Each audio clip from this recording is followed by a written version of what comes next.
কি অবস্থা সবার? আশা করি ভালো আছেন। আজকে আমি যাচ্ছি, একটি স্টুডেন্ট আসবে তাকে রিসিভ করার জন্য। তো আজকে আপনাদেরকে দেখাবো তাকে কীভাবে আমরা এয়ারপোর্ট থেকে রিসিভ করতেছি এবং তাকে কীভাবে ভার্সিটিতে নিয়ে যাব এবং আনুষ্ঠানিক কাজগুলো আপনাদেরকে দেখাবো। তো আপনারা দেখতে থাকেন, আশা করি ভিডিওটা ভালো লাগবে।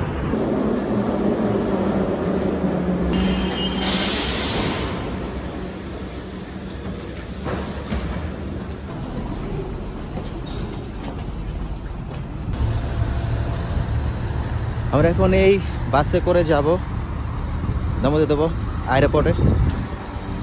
350 টাকা নিবে। তো এয়ারপোর্টে চলে আসলাম, ওই যে পিছনে বাস, এই যে এয়ারপোর্ট। তো সে অলরেডি ল্যান্ড করছে, আশা করি সে তাকে ছেড়ে দিবে খুব দ্রুত। তাকে ছেড়ে দিলে আমরা তাকে নিয়ে ভার্সিটিতে চলে যাব।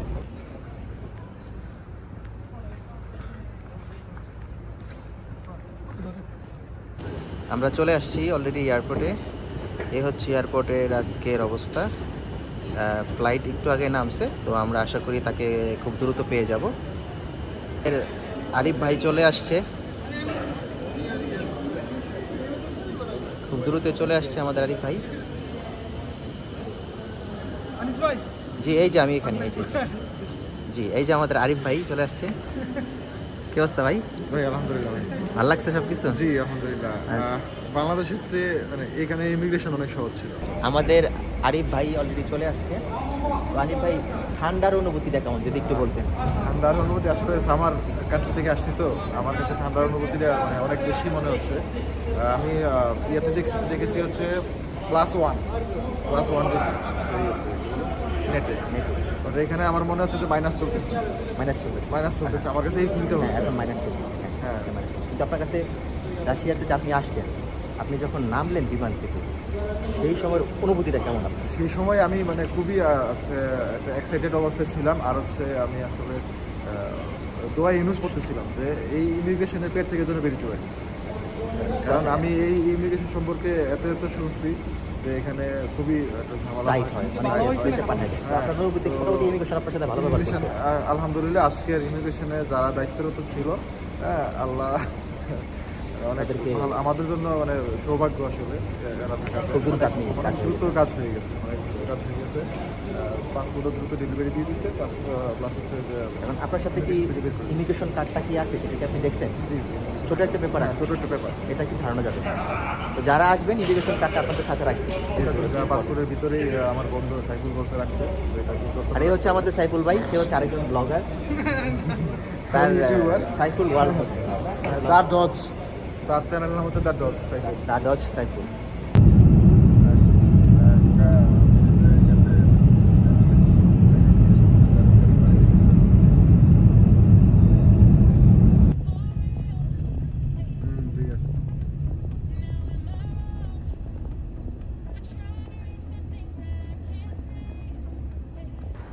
আমরা এখন আসছি আরিফ ভাইয়ের হোস্টেলে। ইউনিভার্সিটিতে কাজ শেষ করে আমরা হোস্টেলে আসছি। তো সে এখন হোস্টেলের ভিডিও করতেছে, আমাদের সাইফুল ভাই হেল্প করতেছে, লাগেজ টানতেছে। তো আরিফ ভাই ঠান্ডায় হলো জমা গেছে। এই যে সামনে হচ্ছে হোস্টেল, আমরা হোস্টেলের দিকে যাচ্ছি সোজা। হ্যাঁ,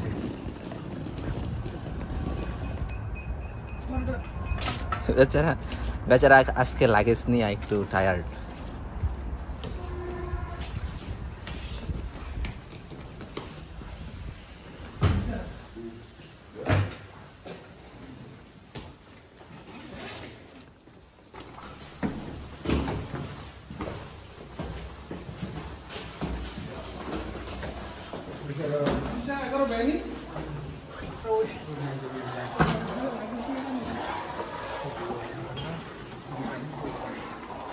हाँ जीसन এই টাইপের নাম বোধহয় একটা। হ্যাঁ জিসান নামের একজন ছিল, সিটিতে মুভ করছে। কই গেছে? মস্কোতে। আচ্ছা,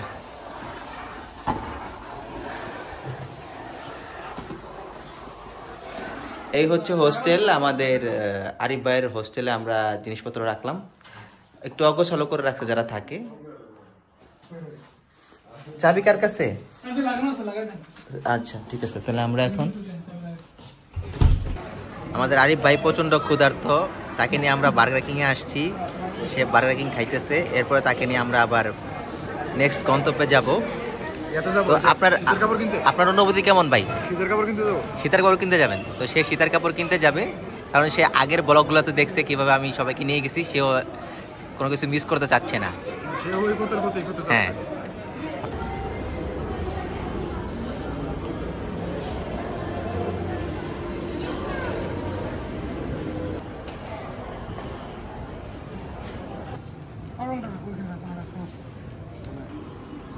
আমাদের আরিফ ভাই এই জ্যাকেটটা কিনলো, জ্যাকেটটা পরে তাকে ভালোই লাগতেছে, একবারে তার স্কিনের সাথে ম্যাচ হয়ে গেছে। জ্যাকেটটার প্রাইস হচ্ছে 8,000 টাকা, 8,000 রুবেল না সাইফুল ভাই? 8,000 রুবেল জ্যাকেটটার প্রাইস। আমাদের আরিফ ভাইকে আজকে মেডিকেলে নিয়ে যাব, মেডিকেল টেস্ট করব এবং তার মেডিকেল ইন্স্যুরেন্স কিনতে হবে। তো আরিফ ভাই অলরেডি তার ফ্রেন্ডের বাসায় ছিল, আমাদের সাইফুল ভাইয়ের বাসায় ছিল, এখন সে এখানে আসছে, তো এখান থেকে তাকে নিয়ে যাব। আরিফ ভাই কি অবস্থা, কেমন আছেন? আলহামদুলিল্লাহ। আপনার শনিবার আর রবিবার কেমন কাটলো? শনিবার রবিবার 2 দিন হলিডেজ ছিল, 2 দিনে আলহামদুলিল্লাহ অনেক ভালো কাটছে। তো সাইফুল ভাইয়ের বাসায় ছিলেন, কিছু কিছু জায়গায় আমি ঘুরে দেখেছি এবং মস্কোর কিছু কিছু জায়গায় আমি চেনার চেষ্টা করেছি। আর হচ্ছে এখানকার যাতায়াতের যে মাধ্যমটা, এটা হচ্ছে মেট্রো রেল। তো এই মেট্রো রেল আসলে মানে বোঝার চেষ্টা করেছি যে আসলে আমি তো রুশ ল্যাঙ্গুয়েজ জানি না বা হচ্ছে দেখে পড়তেও পারি না, তো এখানে সব জায়গায় রুশ ল্যাঙ্গুয়েজ লেখা, এই জন্য আমার একটু প্রবলেম। তো আমি তাও চেষ্টা করছি যে মানে দেখে যাতে চেনা যায়, এটা আমি এখানে আসছি যেন হারায় না যায়, অ্যাটলিস্ট আমার ডেস্টিনেশনে যেন আমি পৌঁছাতে পারি। Dormitory to university, university to dormitory, কীভাবে আমি যাব, কীভাবে আমি আসবো। হ্যাঁ, এখন না হয় আপনারা আছেন, 2 দিন পর তো আমার একাই যাতায়াত করতে হবে। তো সেক্ষেত্রে তো আপনি কি মেট্রোর অ্যাপস ডাউনলোড করছেন? হ্যাঁ, মেট্রোর অ্যাপস ডাউনলোড করছি। মেট্রোর হচ্ছে ইয়ানডেক্স ম্যাপ যেটাকে বলে, তারপর হচ্ছে ট্যাক্সি ক্যাব কীভাবে বুকিং করতে হয়, তারপর হচ্ছে কী বলে সুপার মার্কেট থেকে কীভাবে শপিং করতে হয়, তারপর হচ্ছে ব্যাংক কার্ড কীভাবে পাঞ্চ করতে হয়, তারপর হচ্ছে একটা কার্ড আমি করেছি, এটা হচ্ছে 1 মাসের জন্য আমার জন্য মেট্রো রেল, তারপর হচ্ছে ট্রাম, তারপর হচ্ছে গভর্নমেন্ট বাস, এই সবগুলো হচ্ছে আমার জন্য 1 মাসের জন্য ফ্রি, মাত্র 3020 রুবল লাগছে এটা। তো এই যে কার্ডটা একটু ভালো করে দেখান, এটা হচ্ছে মেট্রো কার্ড, এই কার্ডটা দিয়ে স্টুডেন্টরা ট্রাভেল করে। হ্যাঁ, শুধু স্টুডেন্ট সবাই ট্রাভেল করে, হ্যাঁ সবাই ট্রাভেল করে।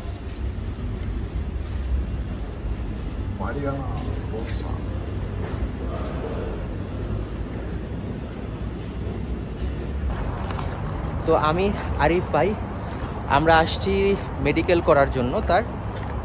তো আমি যেহেতু আমরা রাস্তায়, এখন আমরা যেতে যেতে একটা ইনফরমেশন দিতে চাই। রাশিয়াতে আসার পরে সর্বপ্রথম আপনাদের মাথায় রাখতে হবে যে আপনারা খুব দ্রুত সময়ের ভেতরে আপনাদের রেজিস্ট্রেশনটা করে ফেলবেন, যেটা খুব দ্রুত করতে হয়, যেটা হচ্ছে নিয়ম, এবং এটা খুবই গুরুত্বপূর্ণ। তো আমরা আরিফ ভাইয়ের মেডিকেল ইন্স্যুরেন্স কিনে ফেলছি, তো আমরা আসছি মেডিকেল টেস্ট করার জন্য। আমরা এখন এই প্রতিষ্ঠান থেকে, পেছন থেকে আমরা মেডিকেল টেস্ট করব, এরপরে এই রিপোর্ট আমরা ভার্সিটিতে জমা দিব, এরপরে হোস্টেলে জমা দিব, যাতে করে আমরা তার ফার্দার যে কাজ আছে সেগুলো ঠিকঠাক মতো করতে পারি। আমাদের আরিফ ভাইয়ের রক্ত নিছে মনে হয় 50 গ্রাম রক্ত নিয়ে ফেলছে, না হলে 10-15 গ্রাম রক্ত নিয়ে ফেলছে ভাই। নিজ দেশ ছাড়া অন্য একটা দেশের জন্য জীবনে প্রথমবার রক্ত দিলাম। আরে রাশিয়া কি এটা মনে রাখবে? রাখবে, সমস্যা নেই। বাকি টেস্টগুলো এখন আমরা করবো। আপনাকে কি জিজ্ঞেস করছে, আপনি কি বলছেন? যিনি আছেন উনি জিজ্ঞেস করছে যে তুমি লেখাগুলো পড়ো। আমি বললাম যে I don't know Russian language, please tell me in English. বললাম যে English is good, so read this instruction.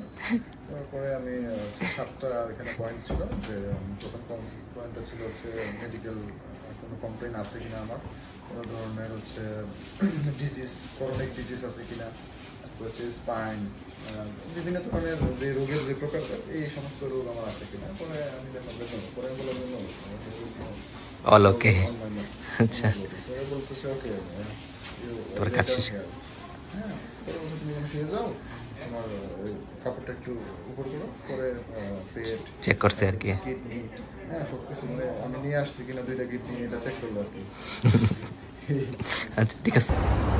তো আরিফ ভাইয়ের আজকে হোস্টেলের জন্য মেডিকেল কমপ্লিট হয়ে গেছে, তো এখন আজকে আমি তাকে ছেড়ে দিচ্ছি, সে বাসায় চলে যাবে। এরপরে বাকি কাজ আবার আমরা কালকে করব। তো আজকের মেডিকেলের বিষয়গুলো সে জানছে। আগে হচ্ছে ইউরিন দিছে, তারপরে হচ্ছে ব্লাড দিছে, তারপরে এক্স রে করছে, তারপরে নর্মাল ফিজিক্যাল টেস্টগুলো করা হয়েছে। তো তার কাজগুলো শেষ। ফুল বডি চেক আপ করে, হ্যাঁ, একদম মনে করুন যে ইয়ে থেকে, চোখ থেকে, কান থেকে, নাক, আপনার মুখ, দাঁত, তারপর হচ্ছে আপনার এই যে বিভিন্ন জয়েন্ট, হ্যাঁ, হাঁটুর 2 জয়েন্ট, হাতের জয়েন্ট, তারপর হচ্ছে স্পাইনাল কর্ড, তারপর হচ্ছে আপনার মানে সবকিছু চেক করে ফিজিক্যাল ফিট আছে কিনা, মানে ব্রেন সহ যে ব্রেনেও কোনো প্রবলেম আছে কিনা, ঠিক আছে, এগুলো কিন্তু হচ্ছে জিজ্ঞেস করে। তারপর হচ্ছে জিজ্ঞেস করে যে তুমি মানে এই পর্যন্ত তোমার মানে কোনো ধরনের অচেতন অবস্থা তোমার হয়েছে কিনা, হ্যাঁ, এই এই এই ধরনের কোয়েশ্চেন শো করে। আচ্ছা, সে এখন রাস্তা পার হবে।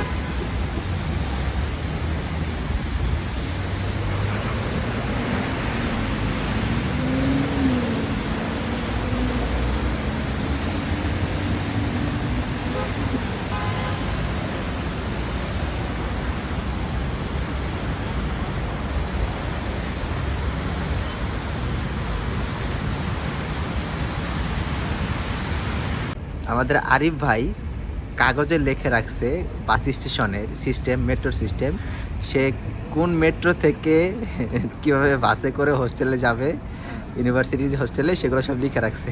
এটা স্টেশনটার নাম হচ্ছে 3B, 3 নম্বর গেট দিয়ে বের হইতে হবে মেট্রো থেকে। স্টেশন না, এটা হচ্ছে স্টপিস। হ্যাঁ, স্টপেজ 3B। তো 3B থেকে 420 এখানে আছে সব না? 504, 505 এই 3টা বাস এখান থেকে যাবে। আচ্ছা তো এখান থেকে গেলে আমরা আমাদের গন্তব্য লাস্ট ডেস্টিনেশন আমাদের হোস্টেলে যেতে পারবো। আচ্ছা। অবশেষে আমরা পৌঁছতে পারবো, না হলে কোথায় চলে যাবো আমাদের ঠিক নেই। তো আপনারা দেখলেন যে আমাদের আরিফ ভাই বাংলাদেশ থেকে আসছে। তো তাকে আমরা এয়ারপোর্ট থেকে রিসিভ করার পরে তাকে আমরা ইউনিভার্সিটি হোস্টেলে দিয়ে আসছি। ইউনিভার্সিটির যাবতীয় কাজ যেগুলো ছিল সেই কাজগুলো করছি, এবং পরবর্তীতে তার আমরা ব্যাংক অ্যাকাউন্টও ওপেন করে দিছি। এবং আমরা পরবর্তীতে তার যেই যাবতীয় কাজ ছিল, যেমন মেডিকেল ইন্স্যুরেন্স এবং আনুষঙ্গিক যতটুকু কাজ করা যায়, আমরা তাকে এই কাজগুলো করে দিছি। তো যারা 2025 সালের সেপ্টেম্বর ইনটেকে আবেদন করতে চাচ্ছেন, তারা চাইলে আমাদের অফিসে যোগাযোগ করতে পারেন। আর ফেব্রুয়ারি ইনটেকের জন্য আমরা অনেকগুলো ফাইলের কাজ করতেছি। তো আশা করি আমাদের কাজগুলো সাকসেস হবে। আর যারা সামনের দিকে আবেদন করতে চাচ্ছেন, তারা আমাদের অফিসে যোগাযোগ করুন। আমাদের অফিসটি ঢাকা সাভারে অবস্থিত, এবং আমরা খুবই অল্প খরচে এবং আমরা প্রপারলি একটা সার্ভিস প্রোভাইড করে থাকি স্টুডেন্টকে, যাতে একটি স্টুডেন্ট আসার পরে সে এখানে হ্যাপি থাকে। তো আজকের ভিডিও এই পর্যন্তই। অবশ্যই আমার চ্যানেলটা সাবস্ক্রাইব করবেন এবং আমাদেরকে সাপোর্ট করবেন। ভালো থাকবেন, ভালো রাখবেন। আল্লাহ হাফেজ।